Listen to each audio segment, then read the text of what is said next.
안녕하세요. 지금까지 성경 말씀을 통해서 사도 바울이 여성을 어떻게 보고 있는지 함께 살펴보았습니다. 앞선 강의에서 살펴보았는데요. 골로새서의 말씀과 또 디모데전서의 말씀과 에베소서의 말씀을 통해서 세 차례 사도 바울이 우리 이제 부부 관계에 대해서 남편과 아내의 관계가 어떠해야 하는지 또 여성들은 어떠해야 하는지 그 모습들을 살펴보았습니다. 어떤 분이 또 저도 그렇게 오해를 했었고요. 사도 바울이 여성을 좀 비하하는 거 아니냐. 저희 딸들 같은 경우도 엄마 왜 교회에서는 여자를 그렇게 차별해? 라고 말을 하더라고요.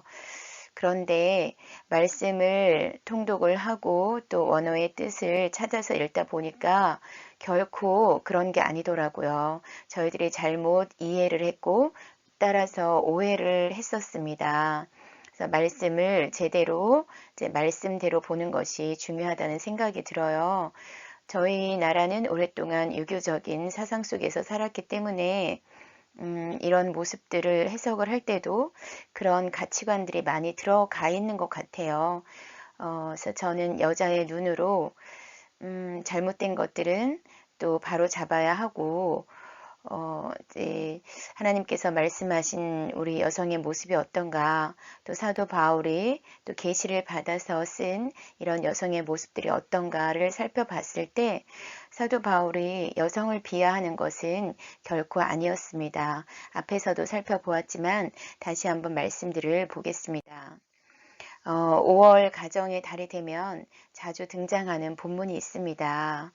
남편과 아내의 관계, 또 부모와 자녀의 관계에 있어서 자주 등장하는 본문이 있죠. 살펴본 바와 같이 골로새서 3장 18에서 19절 말씀, 남편과 아내의 관계를 설교를 하실 때 많이 인용하는 본문입니다. 아내들아 남편에게 복종하라. 이는 주 안에서 마땅하니라. 남편들아 아내를 사랑하며 괴롭게 하지 말라. 네, 자 복종하라라는 단어 쉽게 넘어갈 수가 없어요. 그런데 복종하라의 원어의 뜻을 살펴보면 순서 있게 배열하다라는 뜻이었습니다. 질서 있게 배열하다라는 뜻이었어요. 그래서 아내들은 남편에게, 남편들은 아내에게 서로서로 지켜야 할 질서들이 있습니다. 이것이 주님 안에서 마땅한 것입니다.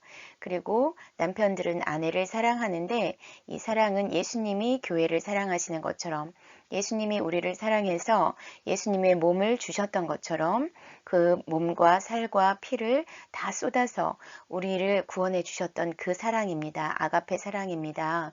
남편들은 이렇게 아내를 아가페 사랑으로 해주셔야 하고요. 또 그 마음을 알아서 아내가 무엇을 원하는지 그 마음을 알아서 마음에서 쓴 뿌리가 나지 않도록 하는 것이 괴롭게 하지 않는 것입니다. 이렇게 남편들이 아내를 사랑하고 괴롭게 하지 말라라고 사도 바울이 말씀을 했습니다. 이것만을 보았을 때도 여자를 비하하는 그런 내용은 하나도 없죠. 그리고 복종하라는 의미도 우리 기독교는 서로 복종하고 순종하는 것입니다. 남편은 아내에게, 아내는 남편에게 서로 복종하고 순종하는 것이 우리 기독교의 가치관입니다. 유교적인 가치관으로 더 이상 이런 것들을 유교적인 시선으로 설명하지 않았으면 좋겠습니다. 또 에베소서 5장 21절에서 33절 말씀도 보았습니다. 여기서 중요한 것은 21절 그리스도를 경외함으로 피차 복종하라입니다. 아내들은 자기 남편에게 복종하기를 주께 하듯 하라 라고 말씀하셨습니다. 그리고 25절에 남편들은 아내 사랑하기를 그리스도께서 교회를 사랑하시고 그 교회를 위해서 자신을 주심같이 하라고 말씀하셨습니다. 예수님이 우리를 얼마나 사랑했는지 아시죠? 그 사랑으로 우리 아내들을 사랑하라는 것입니다.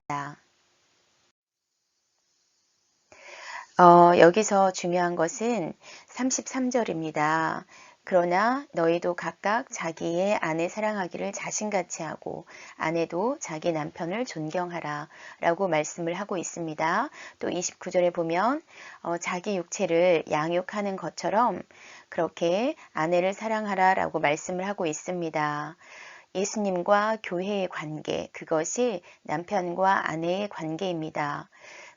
오랫동안 가부장적인 이런 사회 속에서 생각해왔던 것들, 누려왔던 것들, 이제는 기독교적인 관점으로 바뀌어야 할 줄 믿습니다. 남편들은 아내를 예수님이 교회를, 우리를 사랑하셔서 자신을 주셨던 것처럼 또 우리 아내들은 남편을 우리가 예수님을 사랑하는 것처럼 그렇게 서로 사랑하는 것이 우리 기독교적인 사랑입니다. 서로 복종하는 것이 남편과 아내의 사랑과 복종의 관계입니다. 또 한 말씀은 디모데전서 2장 9절에서 15절 말씀입니다. 여자들도 단정하게 옷을 입으며 소박함과 정절로서 자기를 단장하고 따은 머리와 금이나 진주나 값진 옷으로 하지 말라라고 한 말씀입니다. 여기서 단정하게 옷을 입는다는 것은 고상한 태도, 존경스러운 태도를 말한다고 했습니다. 복장이나 태도의 단정함을 말하는 것이고요. 또 소박함과 정절이라는 부분도 소박하다라는 것, 경건하고 겸손한 모습을 말하는 거였고요. 또 정절로서 자기를 단장해라라는 것도 정절이라는 것은 신중함, 또 자제함, 또 빠른 이해력 이런 것들을 말합니다. 또 단장하다라는 것도 정리하다, 질서 있게 두다라는 의미라고 했습니다. 그렇다면 이 모습이 우리 여자들에게만 해당되는 모습도 아니고요. 신앙생활을 하는 우리 남자들도 남편들에게도 해당되는 모습이라는 거 아시겠죠? 너무 이제 비싼 옷으로 치장하지 말고 너무 사치를 부리지 말라고 하는 것은 우리 모두에게 다 해당되는 것이고 10절에도 보면 하나님을 경외한다 하는 자들에게 마땅한 것이다 라고 했습니다. 우리 신앙생활 하는 남자들도 하나님을 경외하시잖아요. 그쵸? 하나님을 경외하시니까 남자나 여자나 이런 태도들을 갖춰야 합니다. 그리고 또 이제 11절에서 여자는 일체 순종함으로 조용히 배우라.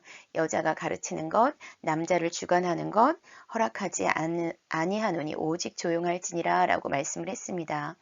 앞에서도 말씀드렸지만 순종한다는 것은 남편은 아내에게, 아내는 남편에게, 우리는 피차 복종하라라고 사도 바울이 말씀을 하셨습니다. 그 부분으로도 피차 순종하고 피차 복종해야 한다는 것을 알 것입니다. 또 남자를 주관한다. 주관한다라는 것은 지배한다, 다스린다라는 의미죠. 이런 의미였습니다. 그러면 우리 신앙생활 하는 사람들은 서로 사랑하는 거죠. 그리고 우리는 서로 섬기는 사람들입니다. 여자가 남자를 주관하는 것 허락하지 않습니다. 그런데 남자가 여자를 주관하는 것도 허락하지 않습니다. 왜요? 우리는 서로 사랑하고 서로 순종하는 관계이기 때문에 그렇습니다. 그렇죠? 그렇지만 남자와 여자의 질서는 있습니다.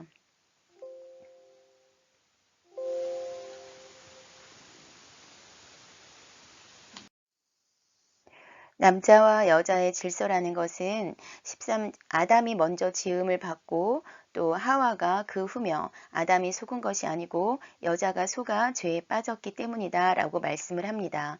맞습니다. 아담이 먼저 지음을 받았고 그리고 하와는 돕는 배필로 지음을 받았습니다.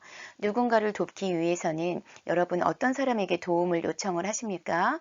나를 도울 수 없는 사람에게 도움을 요청하진 않지 않습니까? 나에게 도움이 되는 자, 내가 뭔가 배울 나를 도울 수 있는 사람에게 도움을 요청합니다.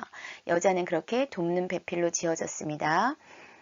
여자가 속아서 죄에 빠졌다. 그러나 15절에 그러나라는 부분에서 모든 것이 다 해결이 됩니다. 여자들이 만일 정숙함으로써 믿음과 사랑과 거룩함에 거하면 그의 해산함으로 구원을 얻는다라고 했습니다. 자, 정숙함, 여자가 정숙함으로써, 자, 정숙하다라는 것은 앞에서 보았던 정절이라는 단어와 마찬가지인데요. 신중함, 자제함이라는 뜻을 갖는 단어입니다. 그럼 여자가 신중하고 자제력을 갖춤으로써, 그렇죠? 그렇다면 이 신중함과 자제력을 갖춘다는 것도 여자에게만 해당되는 것이 아니고요. 우리 신앙생활을 하는 남자분들도 모두 신중함과 자제력을 갖추어야 하죠. 온건함, 건전함이라는 뜻도 있습니다. 합리적이다라는 뜻도 있습니다. 자, 남자나 여자나 모두 정숙함을 갖추어야 합니다. 그리고 믿음과 예수님을 믿는 믿음과 사랑과 사랑 여기서 사랑 아가페 사랑입니다. 사랑, 조건 없는 사랑, 있는 그대로 받아들여주는 사랑, 또 거룩함에 거하면 거룩하다라는 것은 구별되었다, 성별되었다, 신에게 바쳐졌다라는 의미라고 했죠. 그러면 이 믿음과 사랑과 거룩도 여자뿐만 아니라 남자들도 모두 갖추어야 하는 자세입니다.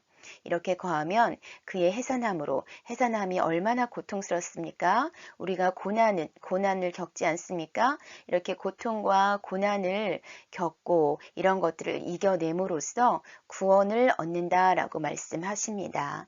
아멘입니다. 그쵸? 이렇게 사도 바울이 제가 오해했던 부분들, 또 사도 바울은 여성을 비하하는 거 아니냐라고 생각을 해왔던 분들이라면 이제 이 말씀을 원어로 이해를 했을 때 전혀 그런 뜻이 아니라는 것을 아시기를 원합니다. 그리고 우리 여자들에게 원하는 자세는 남자들도 마땅히 갖추어야 하는 자세들입니다.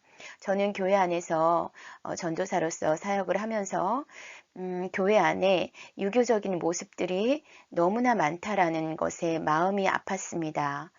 남자나 여자나 하나님 안에서 서로 순종하고 서로 돕는 관계들입니다. 서로 섬기는 관계들입니다. 누구를 지배하거나 남자가 여자를 지배하거나 여자가 남자를 지배하거나 그런 일들은 우리 교회에서는 있을 수 없는 일들입니다. 이런 하나님의 말씀을 배우고 또 예수님을 따르는 우리들이기 때문에 유교적인 가치관이 아니라 기독교적인 가치관으로 하나님 앞에 설 수 있는 우리들이 되기를 원합니다. 감사합니다. 이런 사람이 되기를 원합니다.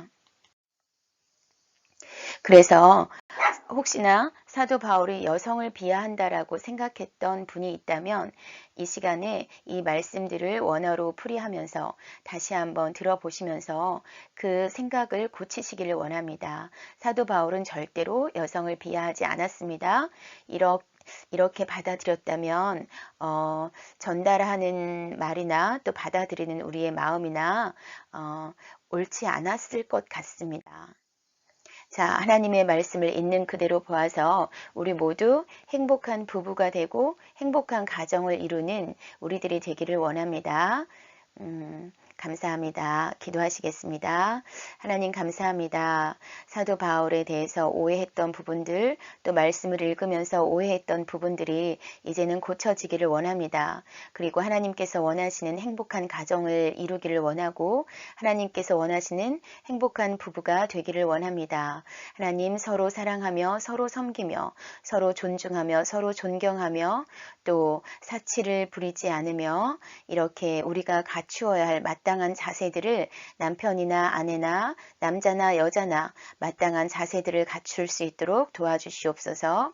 유교적인 사상 속에서 살아왔던 우리의 모습들이 주님 이제 성경의 모습으로 하나님께서 말씀하시는 모습으로 고쳐지기를 원합니다. 하나님 그렇게 고쳐져서 먼저 신앙생활을 하는 우리의 가정들이 고침을 받고 또 신앙생활을 하는 부부들이 고침을 받아서 우리가 세상의 빛과 소금으로 많은 가정들에게 본이 되고 이런 사람들이 될 수 있도록 주님 도와주시옵소서. 감사합니다. 하나님 감사합니다.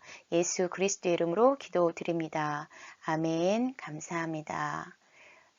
수고하셨습니다. 감사합니다.